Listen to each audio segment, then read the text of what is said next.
We're both actually founder members of the club, and how we got into it was we were attending a water polo match. We both played water polo, and the other team never turned up. So one of the polo players said, "I've got some surfboards, let's go down to Boscombe Pier." And so we all came down here and had our first try at surfing, and that was the start. We were hooked.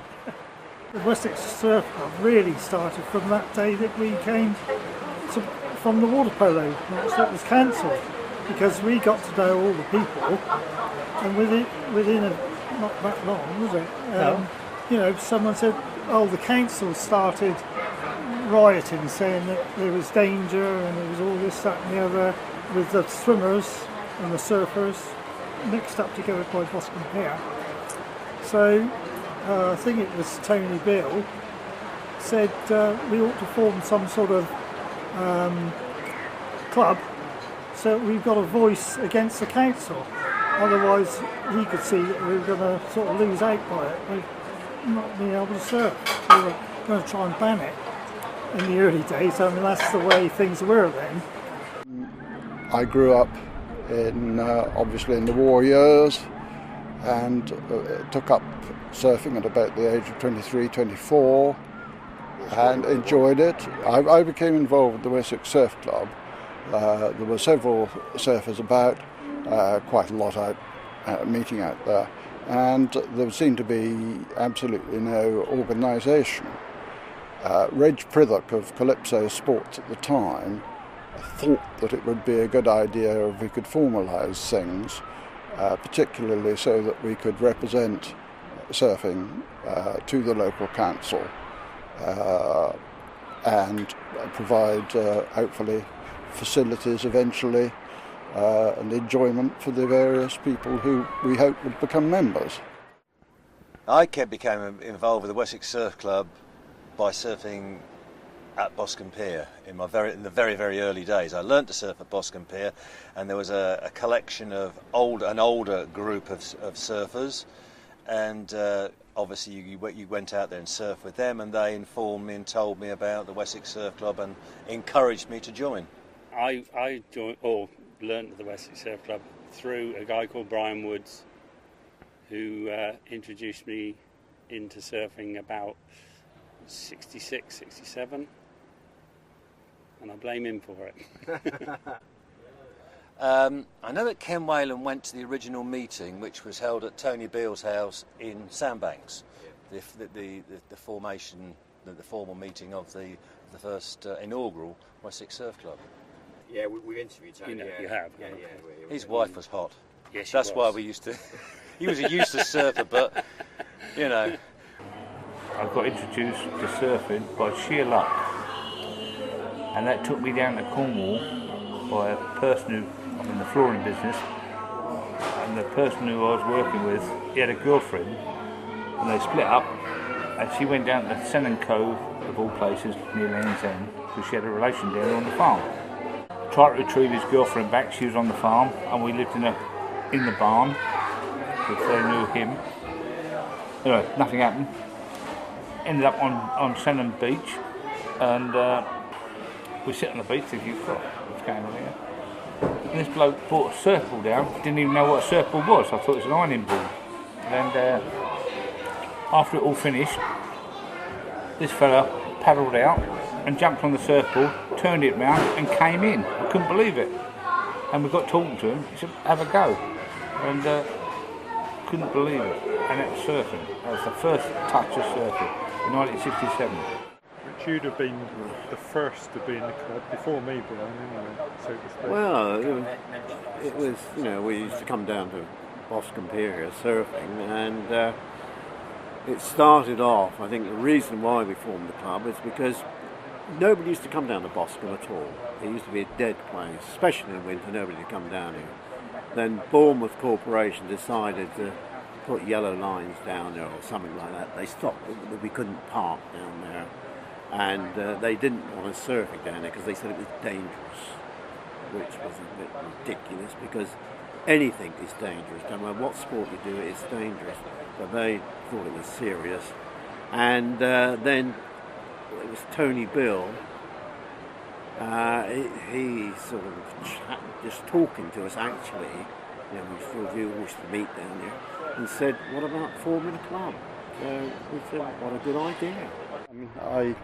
I came from Lyon Solent, and my job took me from Southampton to Poole. So therefore, with a board on the roof, you naturally look down to Bournemouth. I became the Wessex when I came down here because I was working down here as a rep, and I happened to come down to Bournemouth Pier and there were some guys out surfing. So naturally I waited until they came in and had a chat with them and found out that they were about to form a club. 50 years ago, the first meeting, the first formal meeting, because I gather that there were variants on the Wessex Surf Club, more of in an informal nature before that, was held in my house, and but it was Reg Prithock who really pulled the whole arrangement for that. And he knew who most of the surfers were, and one or two of the other original members are still about. Jeff McGratty, people who were also not in the Wessex Surf Club. Some of them did come to the meeting and decided that it wasn't going to work. Wessex Surf Club was formed in case the Bournemouth Corporation wanted to fight the case where we couldn't surf down here. We had a club that was going to be behind all the surfers. That's the main reason that we'd actually formed the club. And of course it grew from there. Surf scene like in the mid-70s, the surf club. Yeah, it was a lot of good blokes really. It was good fun. You knew everybody. It was a time when there was a lot of fun and not too much seriousness, and everybody sort of knew everybody else, Yeah, it was really good. In those days, they had surf clubs, surf club meets in different hotels and that. But it was the comradeship, and you got on with people, and they used to have parties, and then you used to have people like yourself coming down taking pictures and that, and the amount of mates you met, and it was a massive club, and I hate to say it now, the waves are much better in those days, and it was parties, even though I didn't used to drink and stuff like that, but it was like, Wessex Surf Club used to be once a month, and it was comradeship, and all of a sudden, just today, met somebody down there I couldn't recognise. They said, oh, you must know Dave Sturgis, because in the same field business as what I am. And I got associated with the Wessex Surf Club probably around 1971, maybe 72. We moved to Bournemouth in 1970, and that's when I first started surfing. And not long after, you became aware of some of the older guys and more experienced, very knowledgeable, and they were good guys. They helped you and guided you with what you were trying to do with the surfing. I knew nothing of surfing. The first surf I ever had was on the other side of the pier on October the 7th, 1970. I remember the date vividly because it was my birthday, and I got a brand new board on that day. I'd already spent most of that summer having a little bit of a play at surfing, but I got the board on my birthday, promptly went down the beach, paddled out. I had no wax on the board. I didn't even understand you had to have wax on the board. And as soon as I jumped on one side, I went off the other, so complete schoolboy error, but there was nobody really to ask. And as I was out there that first day, one of the elders, it turns out one of the Wessex Surf Club committee, said, you really want to get some wax on that board. And they were just good guys, and that's when I first became aware of the Wessex Surf Club. The Wessex Surf Club in the early 60s, mid-60s, right through the 60s, for me really was just getting involved in competition. We didn't really have any social events, but as it was the group of people I surfed with were all members of the Wessex Surf Club. It was like we were the members of it, and we sort of congregated at Boscombe Pier. We used to go to the Neptune bars, drink heavily, have a great time, and there used to be bands there. Yeah. And so that became the sort of focal point of the Wessex Surf Club as such, although there was no focal point for it. So everyone who was involved in the Wessex Surf Club would at some stage be at the Neptune. Boscombe being so easy accessible in those days, with a large car park, you could drive right down to the pier.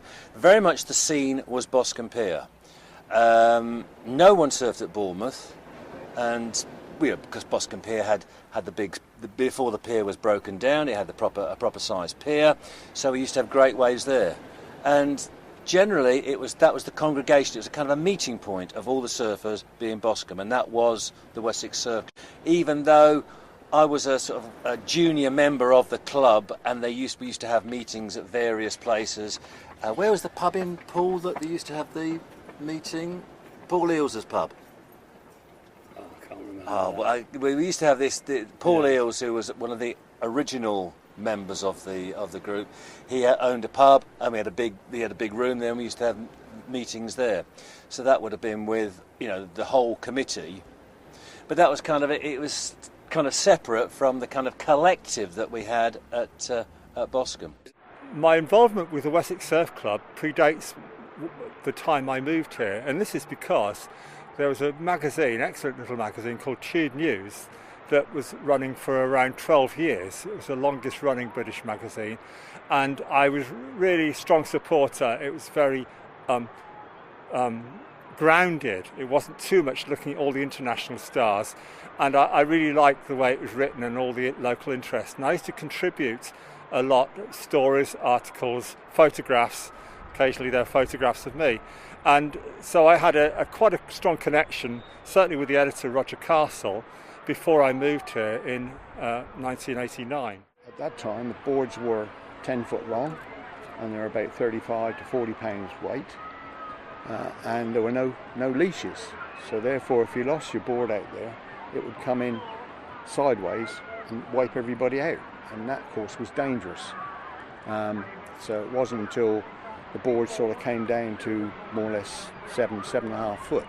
That somebody decided that it would be a good idea to have a piece of string tied to the leg, and it sort of went on from there.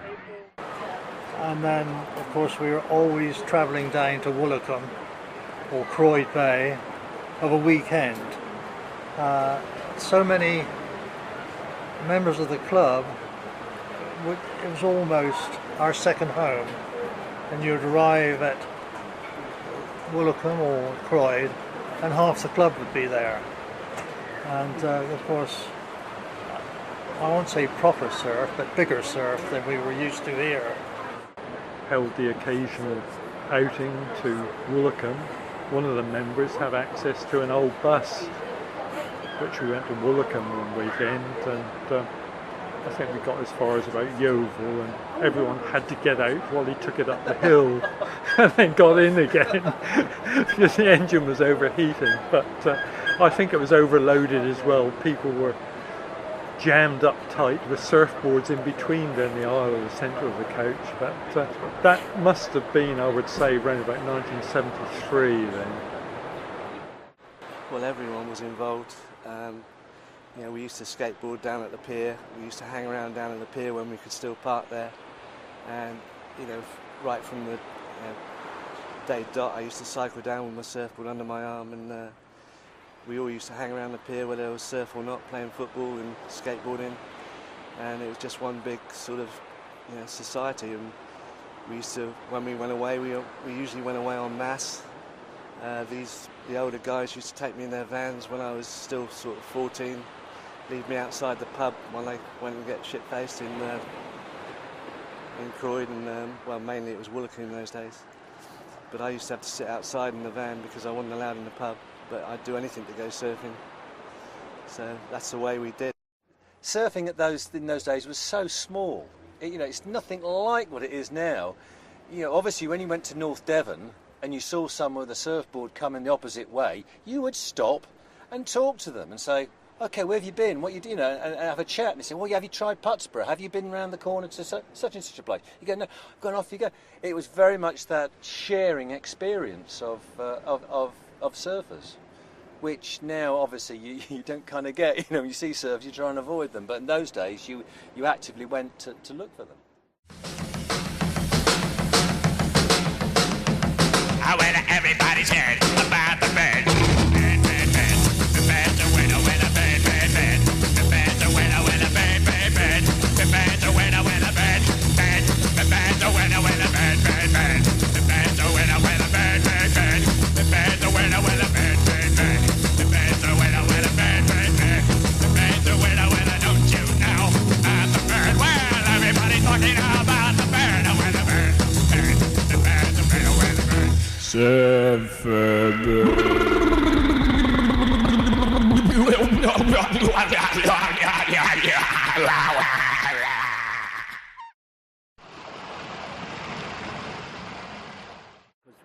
We were the old ones, all the youngsters are coming. We were old, I suppose we were 30, 40, coming up to 40 years old, and all the youngsters are coming along with these tiny boards. Of course, we still have these huge, great big boards, and they used to hate us, because we would pick the wave up. Yes, we did. About 30 foot further out, and we used to hammer on into these huge, great boards, and all these youngsters would go, That's, we had these boards, for 3 years. Then the first revolution came in, the McTavish revolution of the shorter board. So we all went down to shorter boards. Some people chopped their pop-outs off, they cut their nose off. Yeah. Some people bought their boards, as I did. So I went down to an 8'6" Chris Jones model, Bilbo Custom. And that, in those days was radical, 8'6". Steve Brown went to an 8'2" Keith Paul Tiki model. Steve Reeves, he had a shorter board made. We all went down in and around the 8-foot mark, but that was the turning point from the longboard era to the progressive shortboard era. Well, the board point of view and sizes, I think the first boards I had were in the 9'6", 9'9" sort of type of length. That was in 69, 70. Single fins again, I presume. Single fin. And then the era of the 70s became the shortboard revolution. The twin fins came. Yeah, made a twin fin from a kit from Tiki for £7, and that was in 71, I think. And then went back to the slightly longer single fins, 6'6", 6'9", pintails.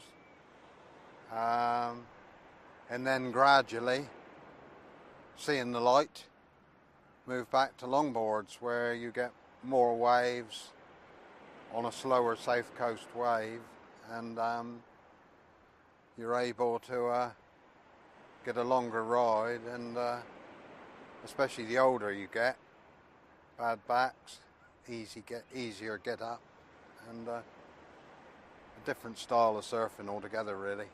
And for many years I was solely a longboarder, and I think I got to a reasonable standard at that particular log, even entering a few competitions like the British Championships and so on. I did start I went into partnership with Stuart Affleck, who used to live at Eyford, and we opened a surf shop, and that was the first surf shop, I think, in true surf shop, as opposed to Reggie's place in Parkston. And that was in Christchurch Road in Boscombe, and we ran that for a while, and that was 1970, I suppose. Did that 70, 71, and it was there the first time I met Guy Penwarden, because coming in the shop one day, his mum came in with him and his brother, and they were kids really, and they spent some money, which was nice, and I've sort of kept in touch with Guy ever since, and I've always been interested in his surf career, because at one time we actually went as the English team to California, and I went as a judge, and he of course was one of the members of the team. So yeah, I've always been interested in Guy. Surfing was banned in the 70s down here. 100 yards each side of the pier, you couldn't surf. It was illegal to surf in the summer months, unless you had a board under a certain length, which was about 4 foot, which was like, impossible to stand on. So totally anti-surfing down here in the 70s, but the sport was centred down here. In the 80s, I suppose, moving into that was really, for me, was a competitive era, late 70s, early 80s. And you'd have to throw in there the first time that you're taking the Kimmeridge, just going back a ways, because rites of passage, you go out and you surf the shore break, you then progress to out the back, out the back of this pier here, older boys governing what's happening, you can take this, you can't take that wave, keeping it cool. And then ultimately those same guys saying, you're getting on at surfing, you should really go and try Kimmeridge. And obviously the first time I'm taken out to Kimmeridge was a mind-blowing experience. It was 6 foot glass, and instead of surfing over nice, comfortable, soft sand, you're surfing over a hard reef. Because as we got older, we lost recently. interest in it. We didn't go to the dances. We had the dance back there in the Neptune, but then I think we were old and the youngsters started taking over. And you couldn't compete against them anyway. Brown, was it? Some of the youngsters. They were brilliant. Darryl and the yeah. Tones brothers, or Toons if you like, the funeral directors. That's all, yeah. They used to turn up and check the surf out in the hearse. 82, yeah. My era, which I think is still now, hopefully, but certainly back in the late 70s, early 80s, it was a tight-knit community, really. There was probably less surfers, but then every just about everybody was involved with the surf club in those days. You know, you knew everybody in the water, and you know, quite often the lineups wouldn't be busy, but if they were, you know, there wasn't really many run-ins or anything like that. You know, it was always a sort of friendly, respectful sort of atmosphere. You know, and free for all. You know, I think the first basic rule is to not drop in. You know, and show respect to local surfers. You know, yeah. So it's changed a bit. The surf club and the surf scene in my era there wasn't that many people doing it. You certainly didn't see any female surfers at all, and it's been really nice to see over the years that females have become involved with surfing as well. There was only a small handful of surfers. You could easily be surfing at Bournemouth or Boscombe Pier with sort of 5 or 6 people out. On a crowded day, which would be at the weekend, there would be no more than 20 people out. That would be the very maximum. When I was involved, I really only brought to the surf club, and I tried doing some filming. That film disappeared years ago. I tried to formalise the thing, but possibly rather too much for the surfers who weren't used to that sort of thing. So when we had meetings, there were proper minutes and stuff like that. I represented the surf club with correspondence to the local council once I'd become secretary, and that worked because they couldn't exactly ignore me. My uncle Frank, he was on the council at the time and was mayor part of the time, which made it rather hard for the council to ignore me. They were more concerned, really, with skateboarders, having recognised early that the surfing scene was an enhancement as far as tourism was concerned. I think there was a certain sort of togetherness and cohesion. If there were problems, things like, fishermen casting lines into the surface or things like that, we could work together on these things. Became involved because really wanted to learn more about surfing. When I first started, I obviously knew nothing. Found out there was a surf club locally, surf club evenings at Douglas Towers Hotel.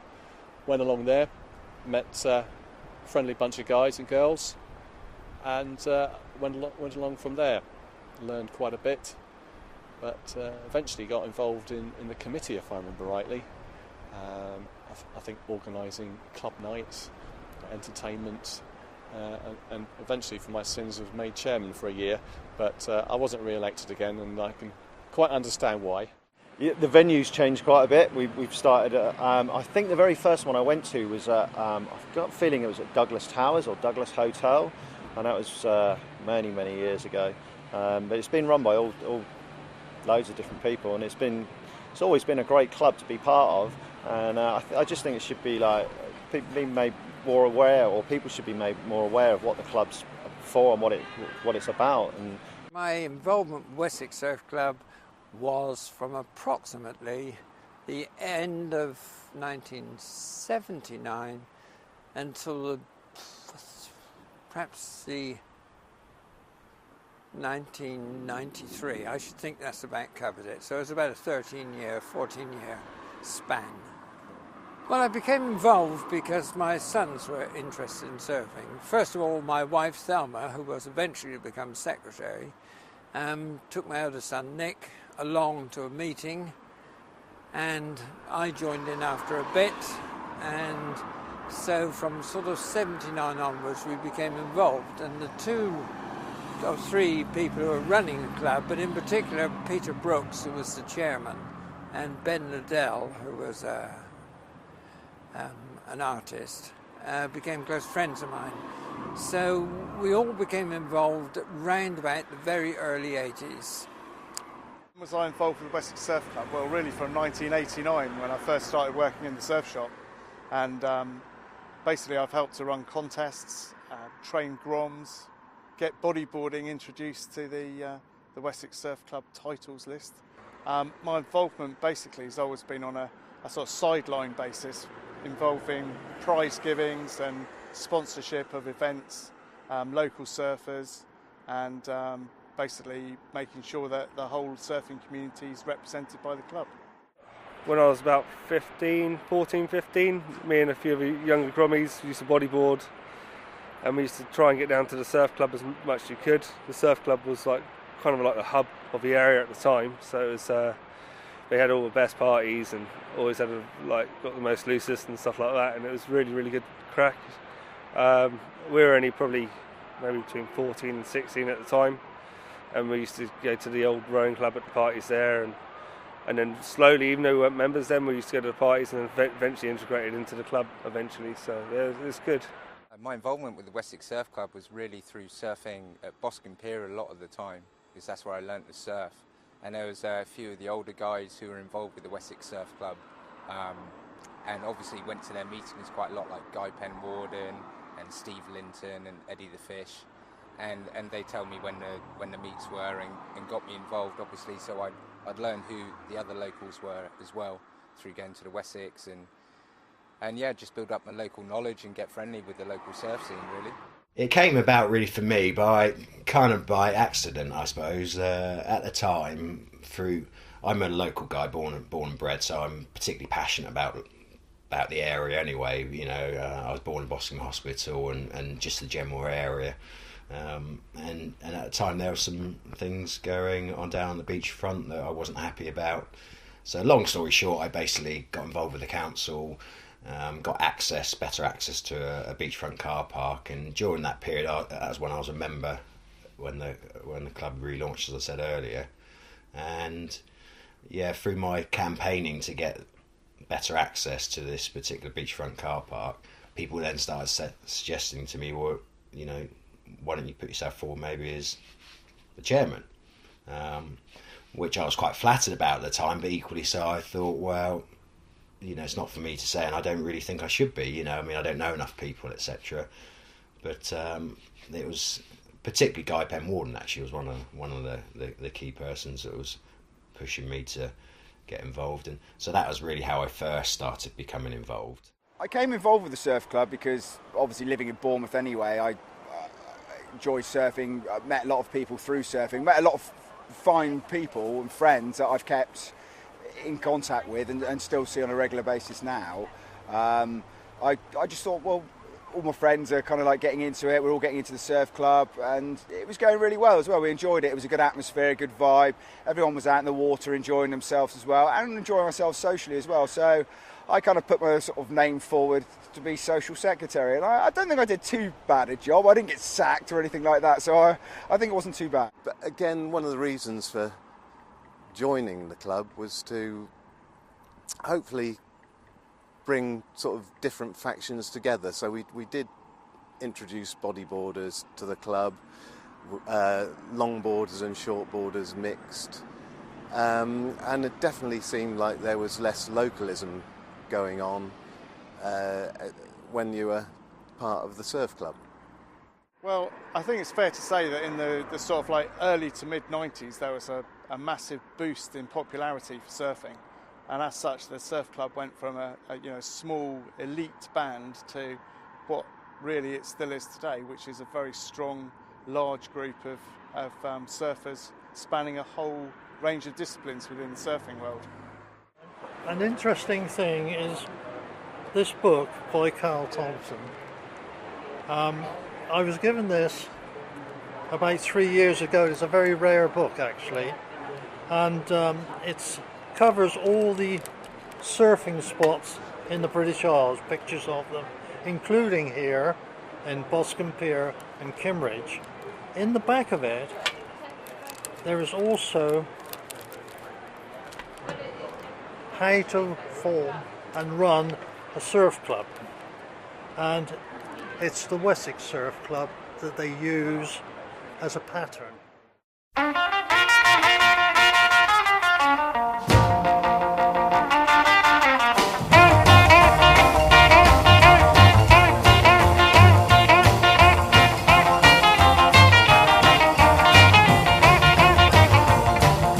Deep down in Louisiana, close to New Orleans, way back up in the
Another memorable moment, not to do with the club, but we were all down there and we were out surfing and suddenly we looked in and there was like a hotel on the, well, it's still there now, but all renewed, out on the cliffs, and saw this smoke coming out.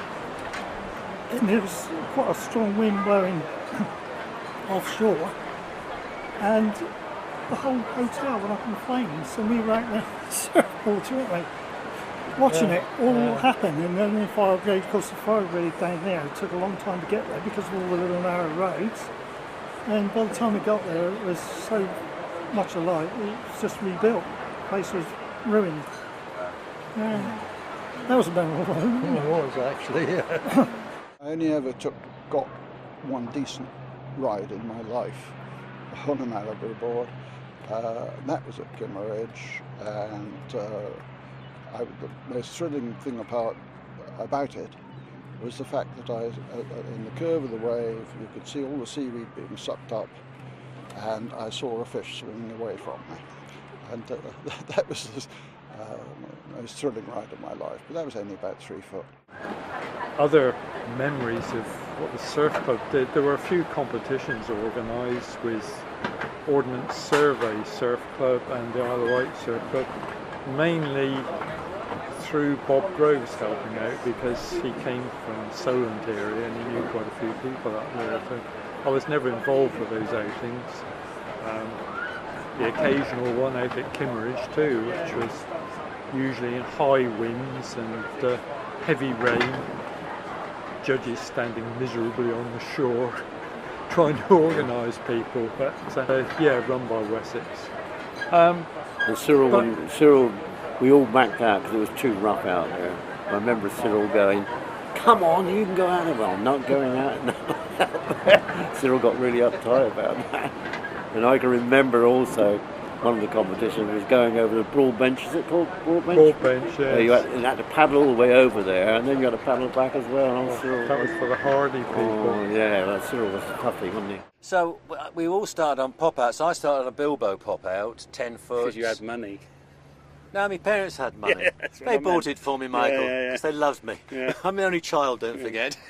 So I had a Bilbo pop-out, and then I progressed to a Bilbo custom. I went from 10 foot to 10 foot 4 in the custom. It was a beautiful board, beautiful board. These single fins? Single fins, yeah. Polypropylene fins in those days, because they were still experimenting with fins. And the one thing that you could relied on in Boscombe with your old boards with no leashes was the fact that Deep old groin. yeah. There used to be a groin towards the pier, and it was a big, old, gnarly groin. The good thing about it is it retained the sand in between the pier and that groin, so you got some really good sandbanks building up. But the bad sign was, because you had these gnarly bits at the end and you had no leash, you fell off and you were in, panic stations because that board is going towards that groin and you're swimming like a crab.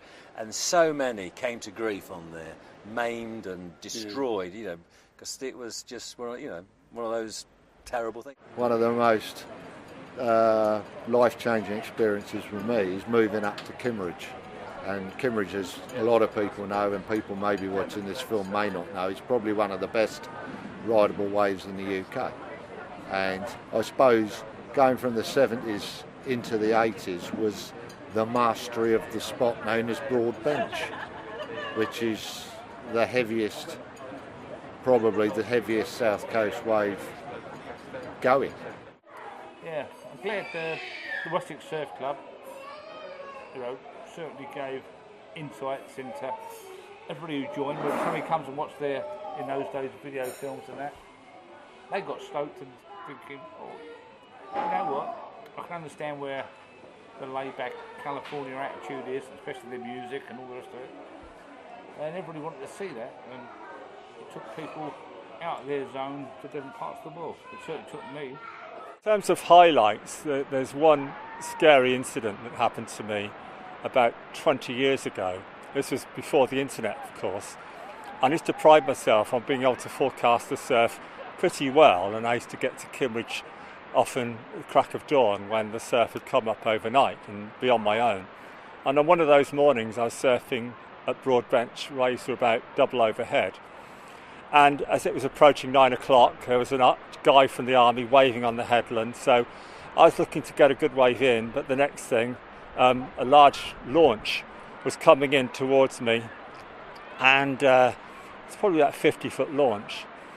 And I thought they were going to stay offshore and just warn me, but they came in to try to grab me. And as they did so, perhaps the biggest set of the day loomed up, and it looked like this launch was going to get caught by the wave and get beached onto the reef and grind me into the reef. And that was so scary. I managed to paddle out the way onto the shoulder pretty darn quick, and they slammed the launch into reverse really sharply and managed to back off over the wave. Only just, I should say, as well. That was scary. I think it scared them, but it really scared me. The whole surfing time has been a highlight, really. I feel lucky to have done it.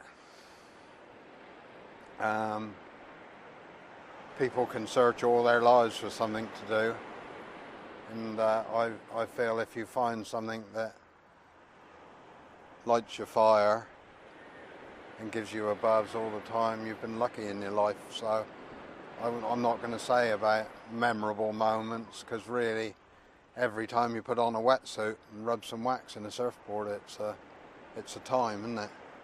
Well, a memorable highlight while I was with the surf club, well, one that my boys always talk about, is something we call White Feathers Day, which was, I can't really remember what date it was, but it would have certainly been a winter swell, maybe December, January. And a huge swell came across the bay here and swept into Bournemouth Pier. That was huge, clean and huge. Probably, I don't know, 6 or 7 foot clean swell. It was raking Bournemouth Pier, the lower deck, from end to end. And no way of getting out. But we said, right, we'll go down, run out on the end, jump in, and have the ride of our life in. So, kitted up, out we went. And in went the boys, and I thought, blow this, going to drown in there. So I didn't go in. They did. It was forever known as White Feathers Day. That's the biggest swell I've ever seen here. I teased about it for years. I'm glad I didn't go in anyway. I started off on the first boards I ever saw. My uncles used to make wooden boards. My uncle and my dad made wooden surfboards. And it was a carry-on from really sort of... They were scuba diving and stuff like that, and it was just a follow-on. My uncle played water polo for the police, and once they saw surfboards, my dad copied them. My dad used to work at British Aircraft Corporation, and so he took lots of foam from there and started experimenting, trying to make foam boards in the back garden, and we used to make wetsuits. My mum used to make patterns for wetsuits, and we used to buy rubber from the States and spend all our evenings in the winter making wetsuits, which rapidly fell apart. Memorable moments in the history of Wessex Surf Club. Several spring to mind, but one in particular is their Headworks Pro down here at Southbourne in 2003. And most people know that it's a really heavy shore break down at Southbourne compared to the longer waves at the piers. And I managed to pick a really windy, wavy weekend for the contest. And we had an absolute legend in our midst in Eric Davies, and British longboard champion, British veterans champion, fantastic skier. And he managed to face plant the beach in the shore break and broke his neck. And unbelievably, the ambulance came down, took him away. He discharged himself from hospital the next day, spent 2 weeks lying down at home, and went skiing about 2 weeks later. And it was me who had to go back to his house and tell his wife that he'd broken his neck in my surfing contest. So, most memorable highlights, or possibly lowlights, big days trying to surf broad bench. One particular day was a March day. I can't remember what year. It was, I can't remember again what year it was, but it was a particularly foggy day, and the guys turned up in the car park no wind at all, so you could hear the surf booming, and we thought, oh, it's going to be interesting today. Little did we know how big it was, and it was quite surprising and how terrifying it was out there that day. And I actually failed to catch a wave and got swept through the peak. I managed to survive to tell the tale, but that was one particularly low light or highlight, and that was interesting day.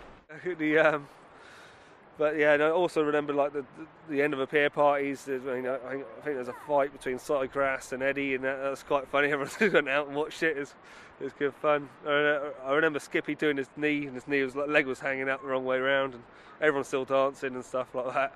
It's really good times, and I love the every time you did the South Coast, you'd get your South Coast T-shirts, and it was quite cool. It's everyone who did the event always got a T-shirt, or you get the T-shirt afterwards, so it just is. It's quite cool, and it's just always a one-off kind for that one event. I think it was, so it's quite a good laugh.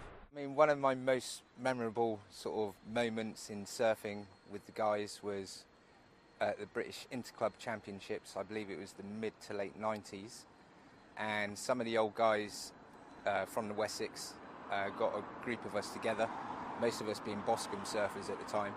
So we went down, entered the British Interclub Championships down in Cornwall, under the name of the Boscombe Hell team, which made all the other teams laugh a bit. Made the mistake of getting a bit too drunk on the night that we got down there, the night before the contest.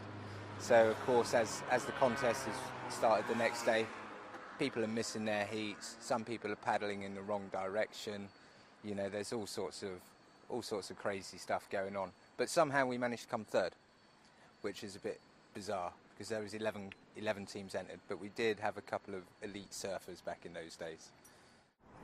One of the highlights I can remember about being a member of the Wessex Surf Club, and in fact being contest secretary, was that I thought it would be very important that the Wessex should do a few contests, and one of the competitions that I thought was quite important was the British Interclub Surf Championships, and they would take place in Willicombe. So we took teams down, certainly in 2001, 2002, 2003, possibly 2004. Don't know how long it continued, but in 2002 the Wessex A team came third in the Interclub Championships, which was the best ever result. I think memorable experience as well. I went away in 1997, back in 97. I went away with about 12, I think it must be 12 of us boys. We all went away. We went to France. The surf forecast was not too good, so we all trundled low over there, got over there, and we were greeted by 6 foot perfection for 2 weeks solid. It was unbelievable. We were all sleeping in tents. There was Joe Hart, Kurt Baker, Nick Murillo, Terry Crump, Mark Malkin, Kurt Baker. The list is endless. There was loads of us trying to remember. Toy. Sorry? Cuddly Toy. Yes, Cuddly Toy, yeah, dishwasher. And so we went away, we had an amazing time. Mark Malkin took a big Winnebago down there, camper van. We were all sat round in this French campsite watching the Far Show on DVD one night as well. And Mark come running out of his Winnebago. Your van's on fire. And Mark, being a bit of a prankster that he is, yeah, well, whatever, Malky. Anyway, looked in, and there it was. His Cala gas bottle was actually on fire there. So obviously his true friends did, not wanting his van to blow up. We scarpered and hid behind our tents, and he had to put it out himself. I think for me, the memories of the Wessex Surf Club was both my friend and Clyde and myself. We were only 13 years old, quite immature. Well, I guess 13 you're allowed to be, but it was mixed. It was just being part of a really good organisation, and just the banter that was involved with surfing and talking about surf, and probably some of the highlights for us. It wasn't really about the surfing. It was about perhaps the Christmas do, which was always fancy dress, and it was a good excuse for the surfers to let their hair down and have a few too many drinks, and for us it was a good excuse to get a water pistol and squirt them. And I've just got great memories of that. My best memories are from certainly being in the club and surfing locally was some of the contests we used to go to, either locally or down the West Country. There'd always be somebody that had a van, and they're quite happy to fill them up with the young kids, like as I used to be, like myself. And I used to love those sort of weekends away, and sometimes it'd be middle of winter. Wetsuits weren't that good, but you'd find a way to get out there and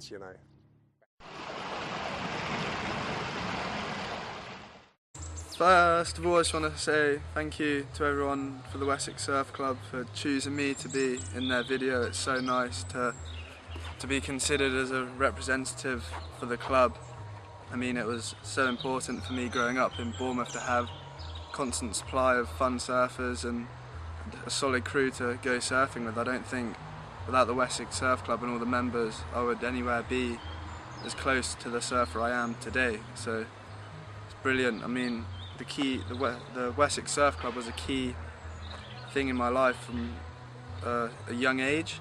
When I was probably 12 or 13, I was at school and I was just frothing to go to the beach afterwards and be with all the guys who were older than me, which I all looked up to, likes of Aaron Strong and Terry Crump, who were also members of the club. Without those guys and the club basis, I wouldn't have that figure to look for as a surfer.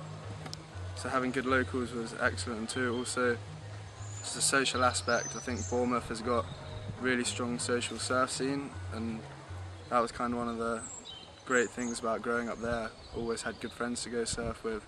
I think the club scene is quite important really, because to start with you've got a centre point for people to meet with other people. There's the social thing. There's youngsters coming into it all the time, and therefore it's a good way of teaching them the correct way to surf, what wave pick up and all the usual things that can be a problem. So yeah, I think it's a really good thing for clubs to be organised, and the Wessex Club have done their part in that. But I think the influence indirectly on the council was quite a lot. I mean, while I was there, we ran the English Championships at Bournemouth. We ran the South Coast here many times, and that all bought winter trade in. I think we were very successful. It was only when big business stepped in that I felt I was out of my depth. I wasn't in the big business. So that's when my turn came to an end. Well, obviously looking out over the front here now, about, I don't know how young they start now, but certainly 10 years and upwards.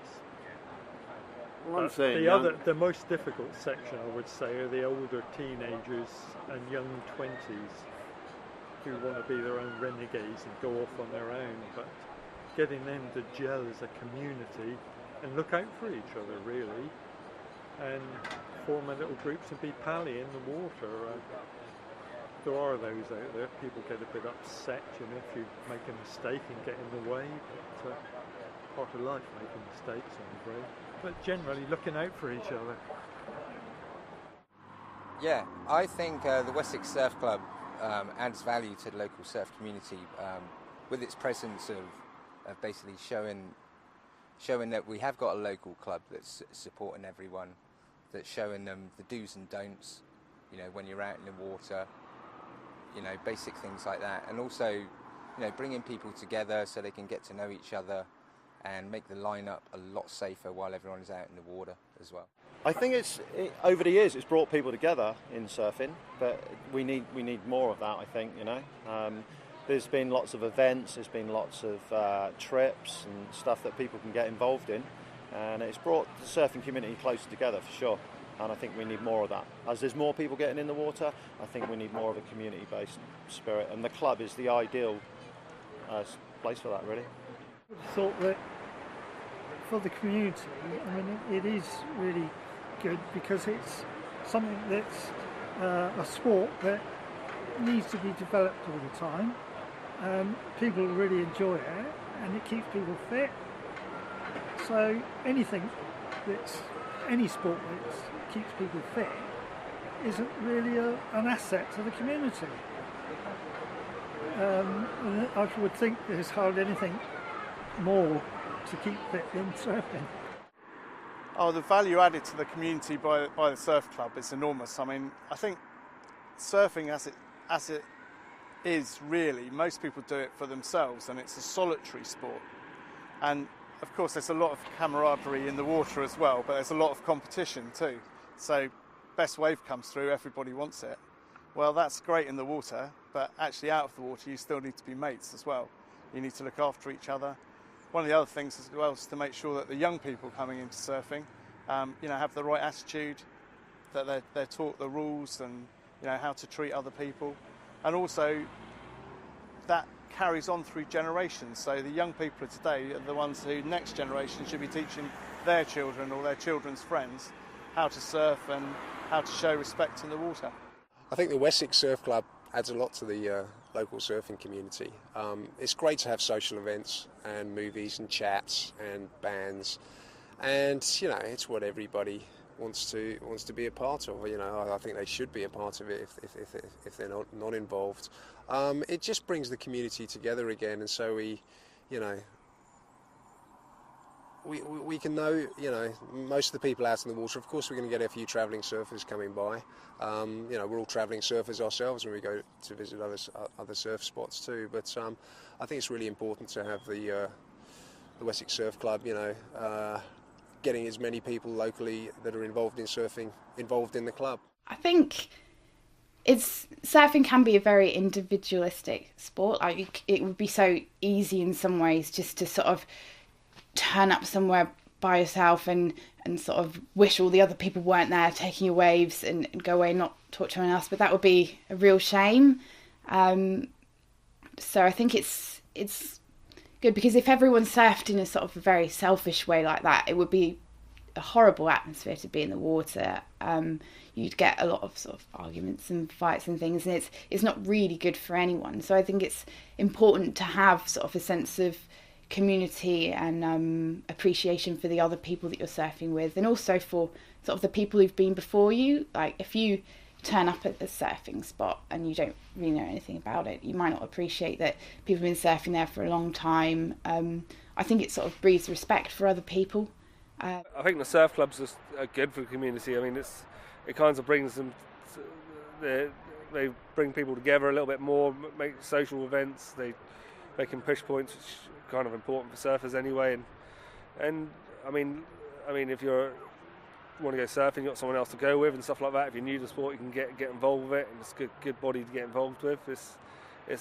We can help organise contests, like we can do a lot of stuff. And I mean, the parties are pretty good fun as well. Surf clubs are for some people and less so for other sort of people. I think where the club adds value is providing a voice for the community if it wants it as a voice on matters that affect everybody. So that could be things like the wind farm, which is sort of planned out near the Isle of Wight. It could be something even more sort of localised about maybe some issues with like fishermen on Boscombe or Bournemouth sort of piers. So as a club, I don't think we ever turn around and would take up these issues without a mandate from local surfers. And I think what's lovely with the surf community is that we all go away. There's quite a few now who live abroad, overseas, but they always come back to visit. And there's a lot of people here, if you think collectively for all the surfers, they've travelled the whole of the world, spread right across it. And I think surfers tend to have an open mind on, in general, on life. And it's about making friends. It's about, you don't want to paddle out and have punch-ups or anything like that. You want to paddle out, make friends, chat, as I do sometimes and forget to catch waves. But get out there, just enjoy it.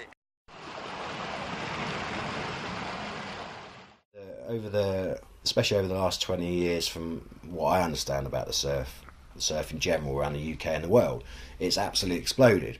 And it's gone from what the club used to be like 50 years ago. It's gone from being a real tight, close-knit, almost what do they call it? A subculture, sort of an underground culture, if you like. It's become a lot more mainstream, for good and bad, but that's the way it is. And for that reason, the community has got a lot bigger, a lot more diverse, a lot more spread out. And if anything, you know, some people say, is there really a need for a club now? Well, from the club point of view, from modern days, I think Wessex is unique, in as much that it's still going after 50 years. I mean, that is something. The South Coast Surf Club, as far as I know, doesn't exist anymore. I'm not sure about the Ordnance Survey in Southampton. I don't think there's a club there anymore. As a founding member, I'm very glad that the Surf Club in some form has kept going over all these years, and it's you know, it's a credit particularly to Reg for getting it together in the first place, and I know exactly how difficult it is to keep the thing going. Surfers are rather like sheep. Unless you've got a good guard dog, they tend to go off on their own devices. I think the hardest thing for the club is actually finding someone to give up their time, or people to give up their time to actually run the club, because it's almost like a full-time job anyway, like, as any club is, you know. Any institution like this, it's not an easy thing to do, but finding people that are actually dedicated, have the knowledge and are prepared to give up their own time to do it, that is the main issue I see of the club. Luckily we've got a great chairman now. And I think one of the positive things I sort of noticed is that where we try to bring a bit of consistency to the sort of club, that we're seeing some more sort of positive, sort of long-term support for the club off the back of that. I would hope the Wessex Surf Club keeps moving in the direction they're going, keep getting fresh blood in and stuff like that, and try and do some more kids events and stuff like that, try and get more competitions. I mean, it's hard work, I suppose, in these days to get everything done at one time, but it'd be brilliant to see them do do one more big South Coast or a couple more big South Coast, host those a few times, do little training camps and stuff like that, or little trips here and there as well, whether it's just like a friendly thing up to Willicombe, or if we just, Wales, or even doing the river run down the River Severn, it'd be quite a laugh. Doing things like that's always good. Really, the future of the Surf Club, especially for the youngsters, I hope it expands, brings some more sort of people together, and hopefully teaches a few people a bit more manners in the water, which has lacked in the last few years.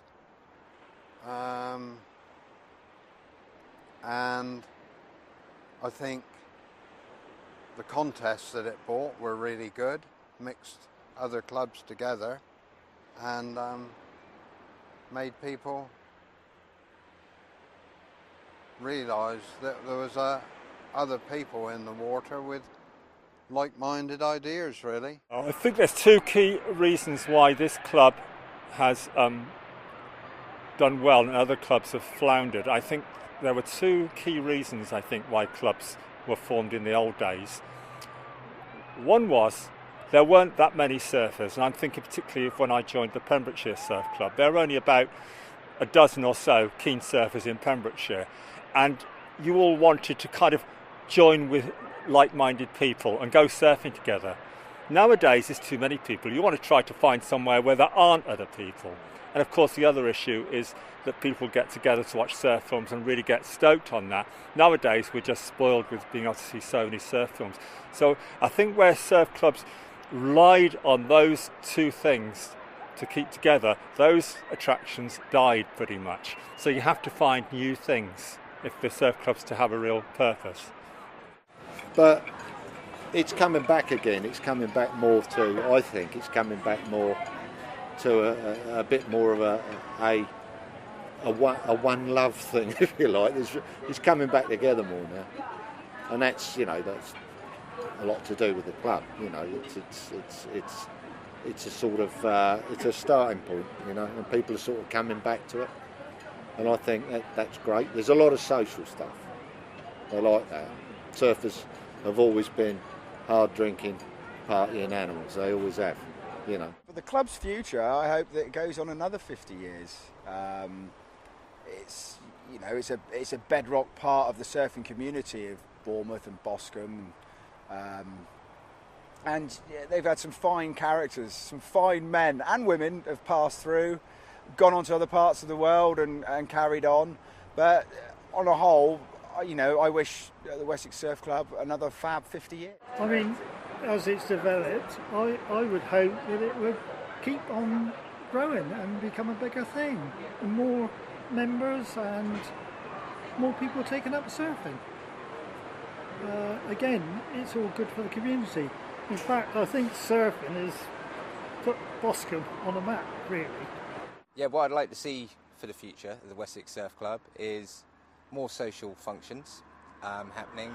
It'd be nice to see them getting local bands involved again as well, and seeing that happening. And it's, it'd just be great to see them organising little surf contests and things like that, and just to keep carrying on the way that they're going. It's all positive and good at the moment. I would like to see the Wessex Surf Club continue as it is going. I don't see that you will ever get the club will ever get a really large membership because people are people. However, you're expanding a bit when you can, and you have all the difficulties that I know exist in other surf clubs. That situation is unlikely to change, and all I'd like to do is to wish the Wessex Surf Club a very good future.